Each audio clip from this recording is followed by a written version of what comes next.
What's up, boys? Today I want to share with you the best thing I think I've ever done as a video game collector and the number one tip I would give to anyone looking into serious video game collecting over the long term. For that, we need to switch over to my screen where I opened an Excel table.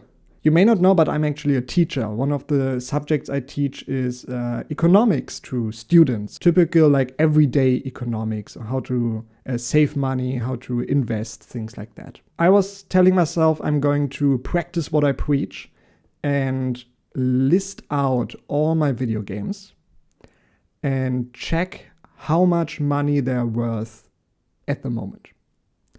What is the reason behind that? I think numbers do not lie.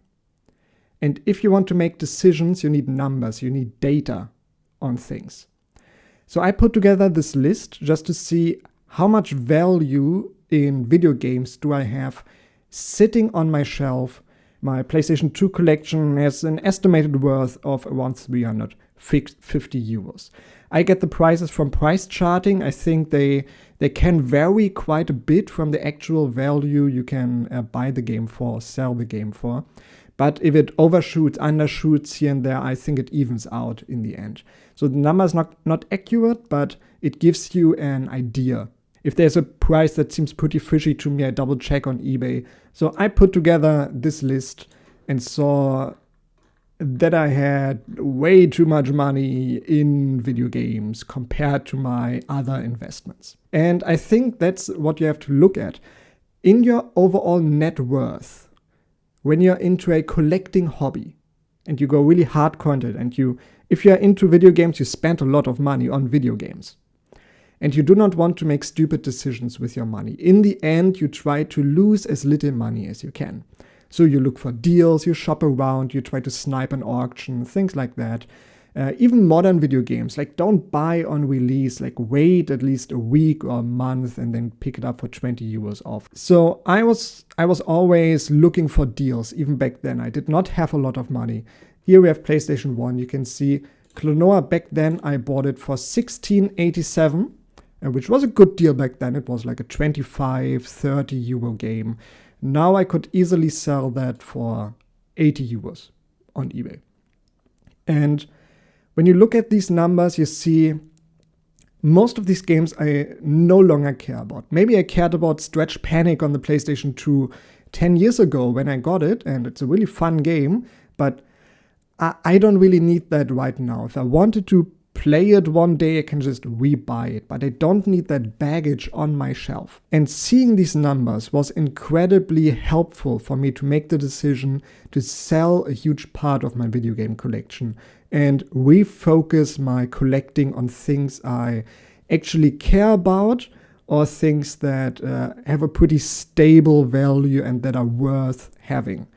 So I said goodbye to most of my under 10 euro games that I no longer cared about. I thought 10 euros, if I really wanted it again, I can just buy it on eBay. That's it. I don't need to take up space on my shelf to have that game in my collection. So I sold a huge part. I reinvested a huge part into just my stock investments and reinvested into video games. So you say I bought a huge number of games last summer, for example, once I sold my entire collection. And I bought a mode for the Dreamcast, which was pretty expensive. So it all was worth it in the end.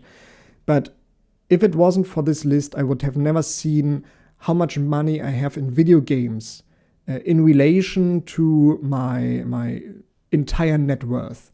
And when you realize a huge part of the money you have accumulated over your life is put into non-liquid assets, if you want to call them. And I can tell you, selling that collection, that was a part-time job for 2 or 3 months. So you don't want all your money in an illiquid asset like that. You want them in stock that sell quickly or something else, or just in cash, at least a small amount. And then when you look at the numbers, you see after I sold my entire collection, I was at around 4,500 euros, which is fine. Like I'm a good saver. I have a nice amount of cash invested into better things than video games. So having 5,000 euros in video games is really not a big deal. And of course, when you look at what I paid for it and what it's worth now, I just put this list together, right? When I have the numbers, I also put together like how much did it go up since I bought it. I even put together a nice little graph here that shows my value of the collection going up over 1 year. At least I didn't lose money over it. So the number one tip, like, write out your entire collection, check out what are your games worth, and be reasonable with yourself. How much money do you have? How much do you have saved up? How much do you have invested into other things? And is it reasonable as a grown-up adult to have that much money into video games? And if you have 1 million euros saved up, invested into something like real estate or stock, and you have a 50,000 euro video game collection, I think that's fine. If you have 1,000 euros saved up and that's all put into video games, be reasonable, write out the numbers, think long and hard about what do you need, what do you want, what do you care about, and what is better invested into things that bring you more joy over the long term. Set yourself a goal, like I'm not going to have more than 10%, 20% of my net worth, if you're super crazy, in video games, and be hard with yourself. You have 500 euros, you can only spend 100 on video games. The other gets invested into actual financial assets that are not going to lose you money and are more liquid if you ever need the cash in the future. So I hope that was some food for thought and that you can think about your video game collection and if you are reasonable with your money. I'm not going to upload this list so you can use it. It's really a crude little Excel document that needs some real polishing, but you can easily do it yourself. I recommend using like Google Docs. Maybe you can have it everywhere. Highly recommend doing that. See you in the next video. Bye.